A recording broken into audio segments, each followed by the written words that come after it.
Hi, I'm Andre The Beast, and welcome to another episode of the Andre The Beast Show.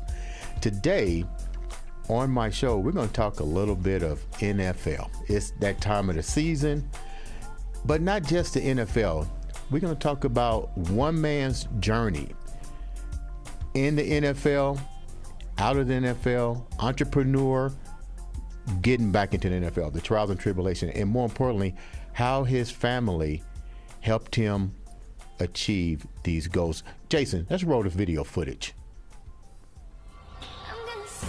Now this is some serious ball handling interception moves. And look at this. This is crazy. Totally awesome. Look at that. Look at these moves. This is definitely NFL scouting material at its fullest.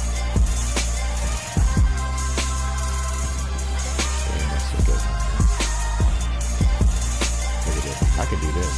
Good. Look at that. Look at the footwork. This is the talent that you need when you're playing in the NFL. Without further ado, I like to bring to the set, to the screen, the one, the only, Jajuan Michael Harley. Welcome to the show, big dog. Hey, thanks, man. Wow, you got me just ready to play some more right now. We was trying to cue it just right to get all the highlights on and let people know that this show is going to be totally impacted with some serious stuff. You know what? With this show, we're going to do it a little bit differently because this is truly a show about your journey into the NFL, from college, from high school, from college to the NFL, your stay in the NFL, coming out of the NFL, trying to reinsert yourself back into the NFL, but then again, also trying to be an entrepreneur at the same time. So without further ado, why don't you take the viewers down a little bit of your journey from day one? My journey starts, I go all the way back to a little kid. At a point of always have to prove himself. You know, I was that fat kid who got picked last, or, you know, everyone doubted me, said you couldn't do this, you couldn't do that. But at the end of the day, I always said I believe in myself and I gamble on myself. You know, I remember my entrepreneurial skills started when I was a little kid. Mm-hmm. I took a loan from my parents and I asked them, can you buy me some DJ equipment? I'll pay you back double. And you talking about a kid at 10 years old, 18 years old, going around the city, throwing these teenage parties, right. You know, just giving life to people at a young age, and I paid my parents back. You talking about a kid that got to high school and coaches say you won't get a scholarship. You would not be successful. And I turned that around, became one of the top recruits in America, you know, and helping my teammates get recruited as well because we didn't have coaches at times. I had to step into the role of being a coach to help my teammates get somewhere. You talk about a guy who got to college and faced so much adversity. You know, I remember in college, I didn't know my degree was changed, right. You know, so I had to go back after I dropped out of college to go pro. I went back, found out my degree, changed it, and pursued my degree to finish. You know, getting thrown on the bus, coaches calling me the weakest link in college, you know, things like that. And then at the end of the day, I refused to give up on myself. And, you know, from the story of working at Walmart, sleeping in my car to get a call to the NFL, I'm that guy.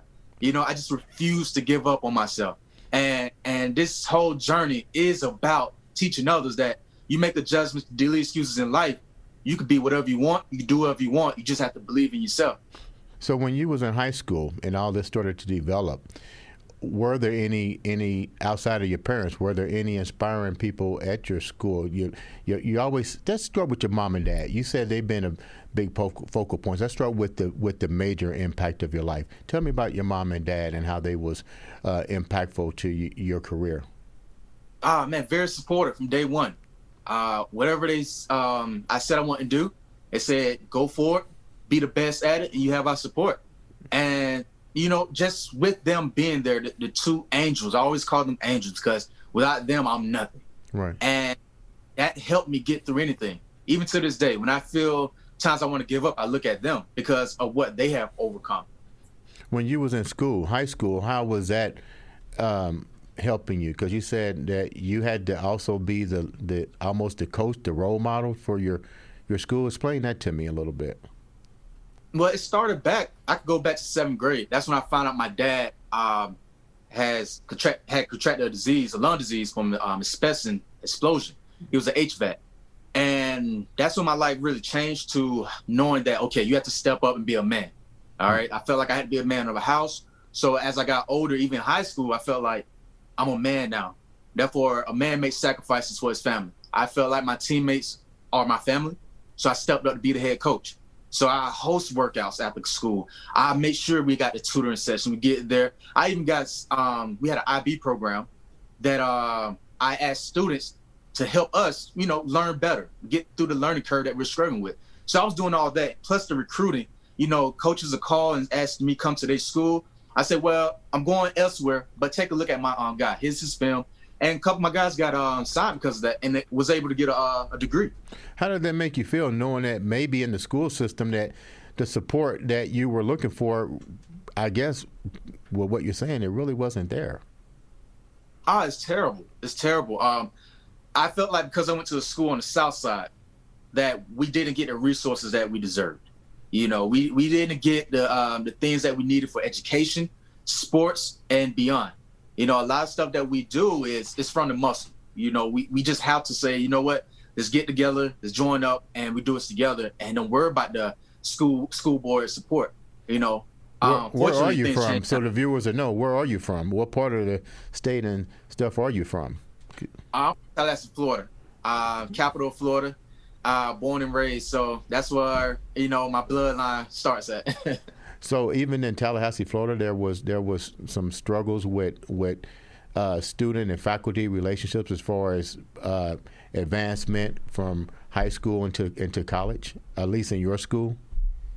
Yes, it definitely was, and I'm glad that now it's changing, because we have alumni that been through the things I've been through now teaching there, so they know the roles, they know the struggles, they can help the students more. But when I was there, we had outsiders come to the school and just pointing fingers like, it's your fault. You're the reason why. It's not the system. But now things have changed. So tell me, what was your mom and dad like? You said they were your angels. What did your mom and dad do and stuff like? Yeah, they both were great, stellar athletes. But the ambition that they have. My dad in 11th grade, he had to get a full-time job to support the family. Mm-hmm. He sacrificed his ability. He was a track star, and he had to put that, even though he continued to run track, but that wasn't his focus. Mm-hmm. The focus was after I graduate, get a job, continue to provide. My mom, both of them grew up poor, very poor. My mom bounced around different housing. 7 kids in one shotgun house, 1 bathroom, 1 bedroom. I mean, you going around just to struggle. But to get through that, and become the people they became, it's in me. So I have no choice but to honor them, because they went through much more trials than I did. Wow. So tell me about the after high school. Now, I'm going to go here anyway. You went to a school that I respect all colleges, but let's get real. The main college rivalry, as far as I'm concerned, is the University of Miami and Florida State. You had an offer to go to both of those schools, and for some ungodly reason, you're going to have to share that, you decided to go to Florida State versus the U. Help me understand that. Oh, man. It's home, of course. Growing up there, being able to be a hometown hero. But I knew at that time, I knew myself, I wasn't mentally strong enough to handle a big city like Miami at that time. How old were you at that time? 17, 18? Yes, I graduated at 18, yes. Okay, so go ahead. So I knew I wasn't mentally ready. I could go down and play ball and whatnot, but I knew I get into the big light in a bigger city, it's a possibility I could veer off. And that's something I didn't want. Mm-hmm. I seen the life of veering off, like I said, I have family members that been trapped by the projects and drugs and whatnot. And I seen what could happen, even though I'm not saying the drugs and everything, but I'm saying that I know what losing focus, what it could do to your life, you know? So I knew if I stay home, I stay grounded, and I could just continue to be successful and move up in life. How did all this stuff impact you? I mean, you're 17, 18 years old, and you're approaching college life as a freshman like an adult. I mean, where did this come from?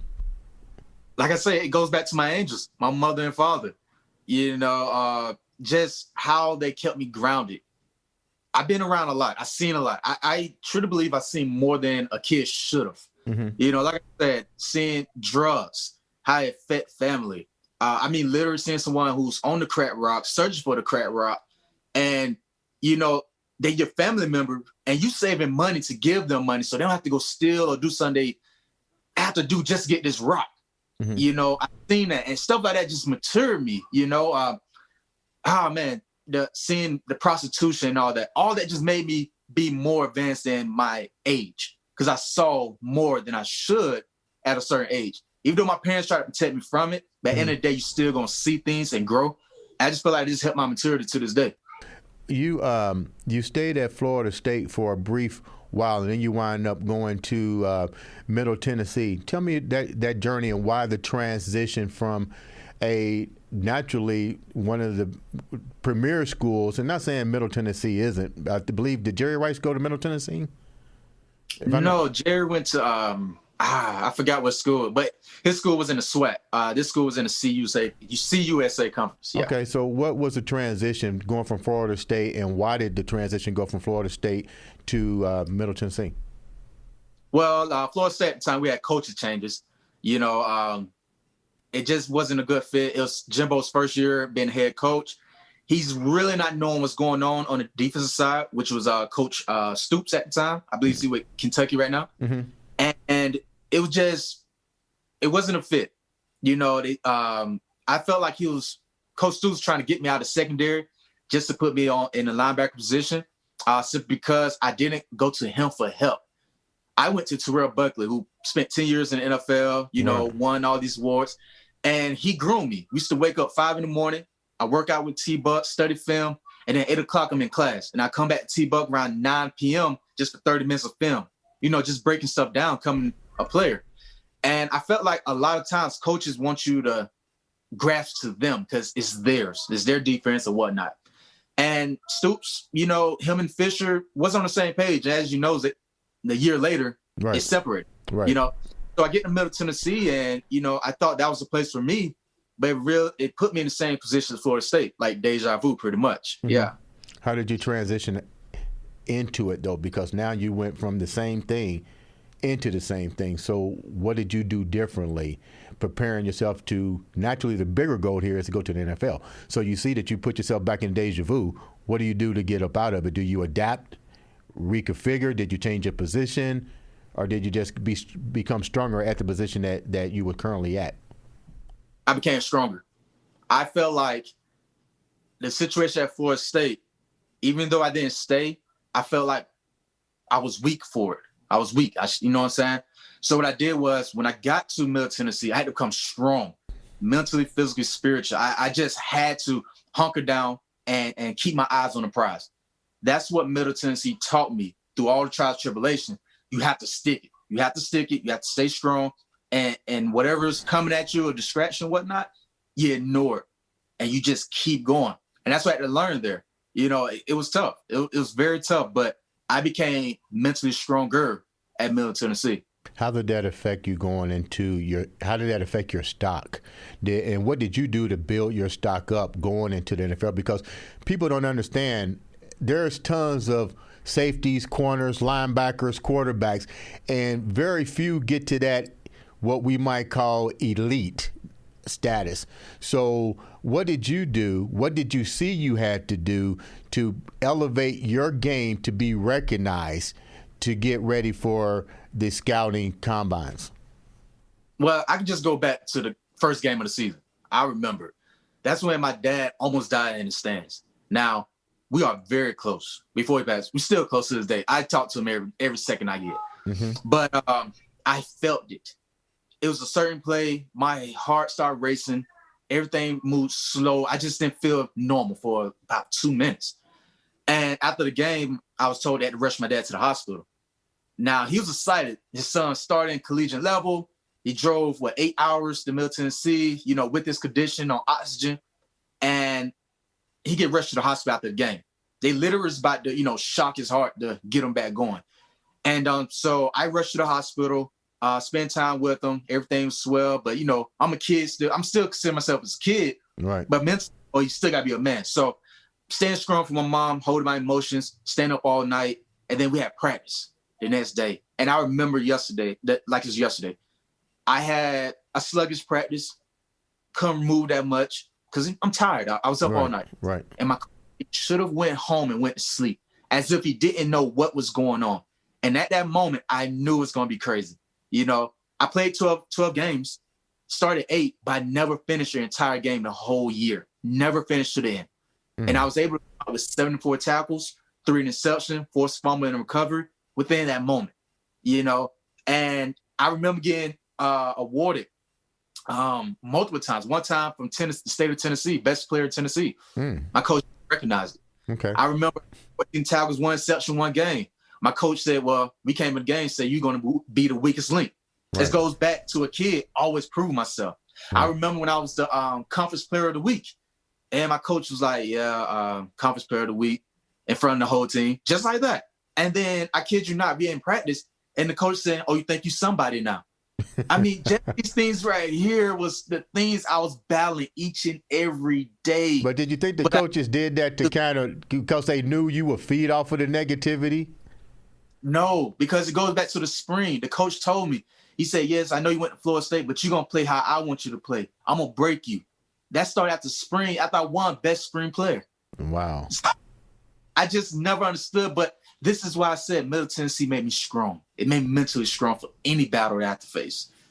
How did Terrell Buckley, and you mentioned him, how did he impact your life moving forward? Did you share a lot? Did you confide in him a lot of the things that you were going through, and he helped you kind of guide your way through Tennessee into the transition of the draft era?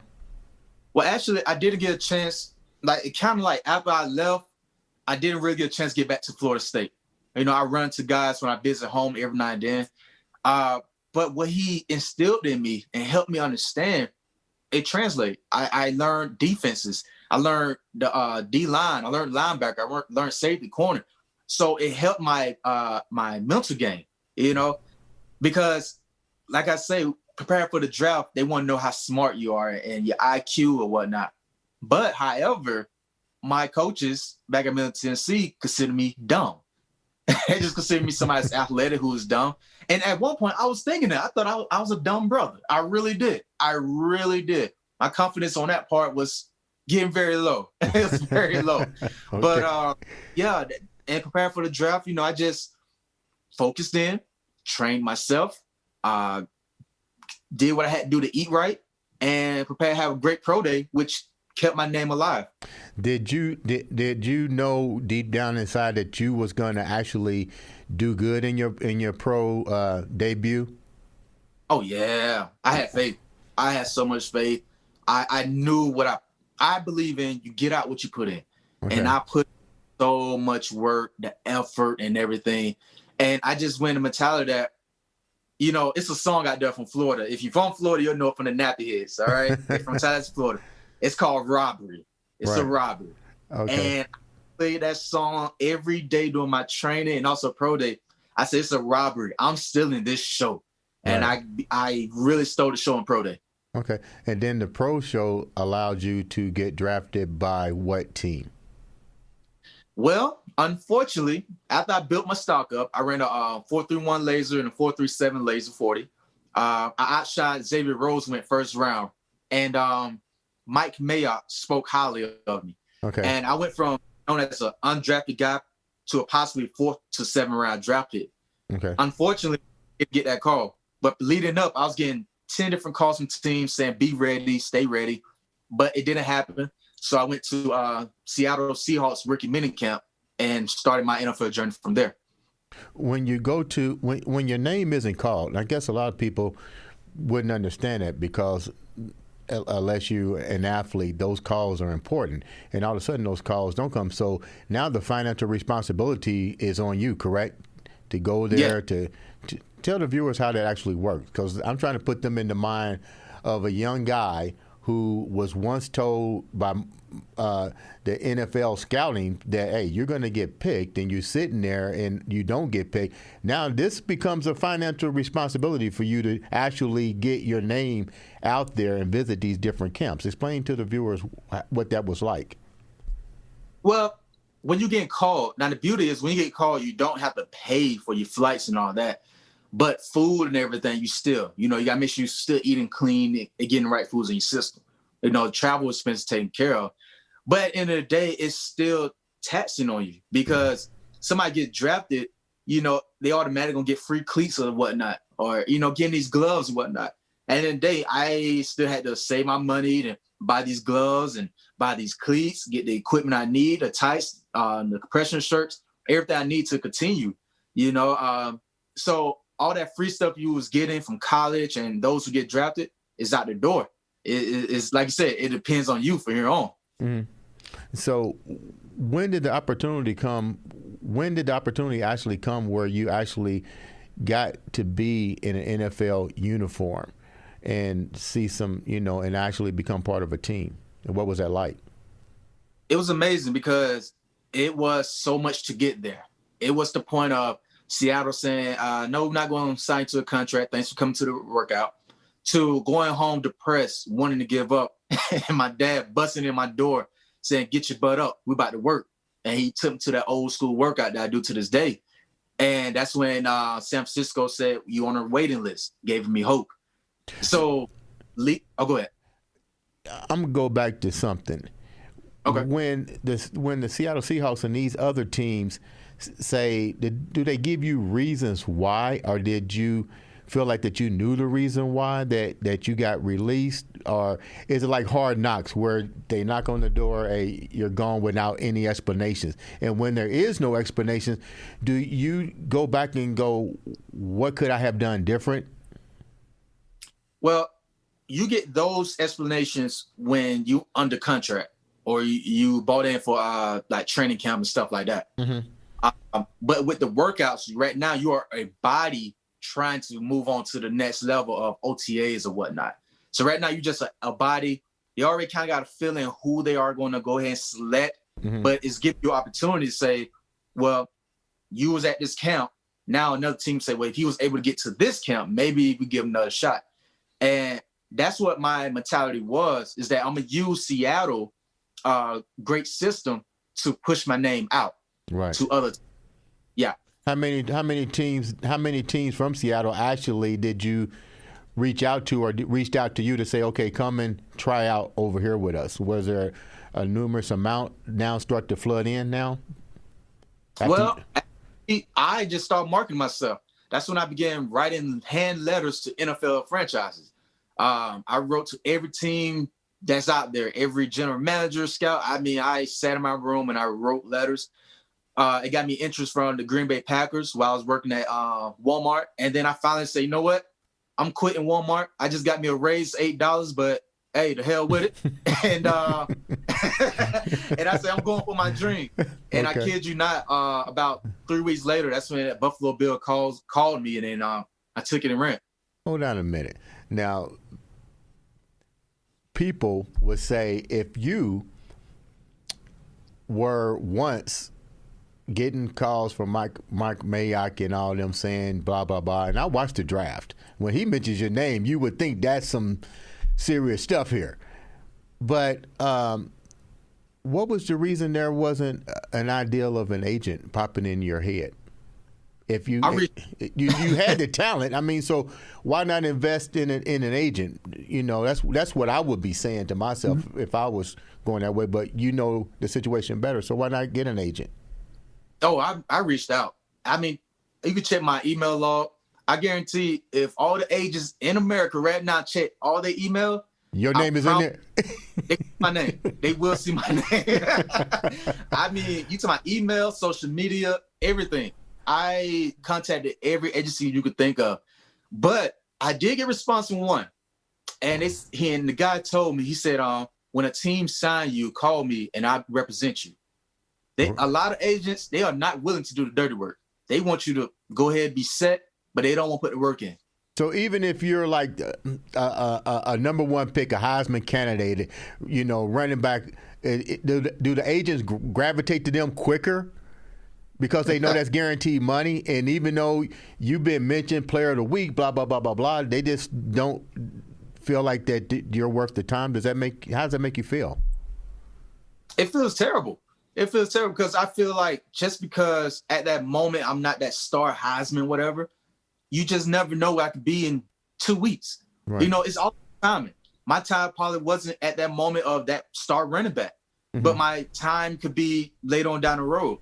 We see it all the time. We have first round guys that does great in college or whatever and get to the pros. You got these guys who never got shine doing them, and now they the all pros and they the pro bowlers and they setting records and everything. You know, it's so funny. I asked some friends of mine. I said, do you know where Brett Favre got drafted at? And they thought for a minute. And I said, he went to Atlanta and he was he was not even a starting quarterback. His first game, he threw interceptions like crazy, so bad that he got traded to Green Bay. Now look at him. So I understand what you're saying here. So let's move forward a little bit. You go to your journey now is in Buffalo. Tell me what's that's like. Oh man, it's great. First of all, I get signed on my birthday, so it's amazing. How old were you when you got signed? Man, I was like 24. Okay, that's young. That's young. Yeah. But it's gonna be funny how we get later on how 24 doesn't compare to what I can do now. It's amazing. But it was cool, man. It was an awesome feeling, because like I'm here, this is what I work for. But the most impactful thing there was that the things my college coach said, because scouts told me as soon as I got signed, you was thrown under the bus. I know where it came from. But when players who making millions of dollars are asking me to teach them the playbook, teach them how to make this read, a guy that my college coaches said I was dumb. Right. So that just like, wow, really? They got drafted really, and can't even read the playbook. Yeah, I mean, literally, I was tutoring guys. I was saying, this is what the check. If you see this, you will make this check. This is what I would do. And this is what a lot of guys, they was coming to me and I'm hosting meetings and I'm leading meeting groups because the IQ that my coaches said I didn't have, I really did, And then you got Coach Duncan Henderson, who got Pro Bowl corners and safeties. He was a part of the coaching staff for Baltimore 2000 defense, which is one of the greatest defense ever. And he said, you belong. Don't let nobody tell you belong here. And that right there it made me feel like I belong here. Yeah. When you was with the Buffalo Bills, what position did they bring you in as? As a safety. They brought me as a safety. Yes. So I was playing free and strong. It's funny when I told Coach Dunny, I was like, at Florida State, they won't put me at linebacker. He said, what? So what near a linebacker. So it was just cool. Like everything I was going through college, the pro level told me that, they was totally wrong. So how long was the stay with the Bills? I was there from January to August, the week before the last cut. So week 3 of preseason, whatnot. And it's so amazing that when I did get released, they said it wasn't because of your play. And then when I look back on it, the guys that got cut during my time, they all got signed somewhere else. That's when I learned that you got to market yourself, because if you don't, they will forget about you. And that's what I missed the chance of getting promoted to another team, because I didn't know any marketing skills at that time. So what are you doing now to brand yourself to get to re-enter that journey? Because clearly I follow you. I know you grind. Trust me. I know you're grinding every day. It pops up on my feed. I'm like, I thought I worked out. I'm like, man, he's doing it. So what are you doing now to rebrand yourself to get that opportunity back into the NFL? Should we look at a clip of him grinding? Yeah, show a clip. We'll be back. Look at this clip. Now, what is this, Jamal? I'm waiting for it to pop up right now so I can see what you're looking at. But we're looking at you in the sand and in the basketball court, jumping. Right now, I'm showing, big guys. You got bigger tight ends, bigger receivers. You have to have big DBs and safeties. Being athletic, jumping, change direction. As you see, I like to work in small spaces, the courts and everything, because if you can move in a phone booth, you can move outside. So that's why you're seeing that. That's why you'll see a lot of short areas. A guy my size, 6'2", 220 pounds, shouldn't be able to move the way I move. Right. So that's why I display in those workouts. So you're sending these video footages to all the NFL teams. Are you working with a PR representative? Are you basically saying, I saw how the game is played, I'm going to do it myself because the only person that can really make sure my career goes where it needs to go is myself? Is that the mentality that you're taking now? Yes. Not like I said, everything I do is not by choice. It's just by not want to give up on myself. I'd rather empty my tank and say I gave it all I had, reached out for help, promoted what I could promote. And if it doesn't happen, I'm like, I did all I could, rather than saying, man, I wish I did this. I wish I could have did this, Mm-hmm. So what I'm using is my website. I built a website so that scouting report is easy. You keep updates, my story, everything I've been through at jajuanharley.com. I'm on social medias. I'm being very active. I'm doing the things that I know in this era, if I'm pushing it out, it's out there. It's not going to be erased. It's out there. So I'm using that to my advantage, and also sending emails to NFL teams. And the funny thing, how I got the team's emails I remember when I got cut from Buffalo, I said, okay, it's time to go to hustle mode. And Buffalo Bills email address is set up like this. I'm quite sure 31 other teams' emails are set up like this. Right. And that's work. I started hacking it, and I just email. Oh man. So with that said, and you're doing that, you still got to have something else that you're doing. And I follow you. I admire the fact that you're doing all this to really bring yourself, but you're doing something else in the meantime. You're doing something with fitness and keeping people healthy and working with their minds and their body. Tell the viewers exactly what you're doing right now until that. I know that opportunity is going to come in the NFL, but until then, what are you doing now? I'm doing what I love to do, and that's helping people. Like I say, I always go back as a kid. I always want to help people no matter what. That's who I am. Football is something I do. It's a platform to help others. And the business that I started in 2015, I got licensed for it, is on right here, Make Adjustments, Delete Excuses, Incorporated. Mm-hmm. And, it comes from my trials and tribulation, not having a pity party, using my trials as stepping stones. And that's what I do. We train athletes, we train competitors, online, virtually, personally. And it's basically just using my knowledge from learning from my dad, who was a bodybuilder from 80s to the 2000s and stuff, and just using that to shape people's bodies, but also their mind and spirit as well. Man, that is phenomenal. With that, there's something else that you're also want to share with the viewers as well. Tell me about your wife. You just got married. Oh man, my wife! Wow, I could go on forever. She really keeps me going. It's times when Brigitte just wants to I just want to give up. I'm like, baby, I'm tired of it. And she said, no, you got this. Keep going, stay motivated, and she does that. She's working right now on her doctoral at South Florida, University of South Florida, in English. She has her own business as well. She's an entrepreneur with proofreading and editing, and also she's one of my competitors. She competes. She does bikini, and she did some figure in SNBF, but NPC she does bikini, and we support each other, man. I really believe. When she came into my life, she put more fuel on the fire, more fuel. And I'm very grateful to have her in my life. That sounds totally awesome. Before we wrap up, I'm going to ask you a question, which is what I usually ask a lot of the viewers. You're young, you're ambitious, you tasted success, you're still tasting success. There's tons of stuff going on in the world, all over the world, chaos, corona, you name it. And especially being an African American, if you had to share with the viewers here right now, leaving them with something inspirational and impacting to move forward, what would you share with the viewers? I always would tell them, the purpose is bigger than you. The purpose is bigger than you. No matter what you're going through, it's not to punish you or whatnot. You can't look at it that way. You have to look at it as it's another person coming up under you.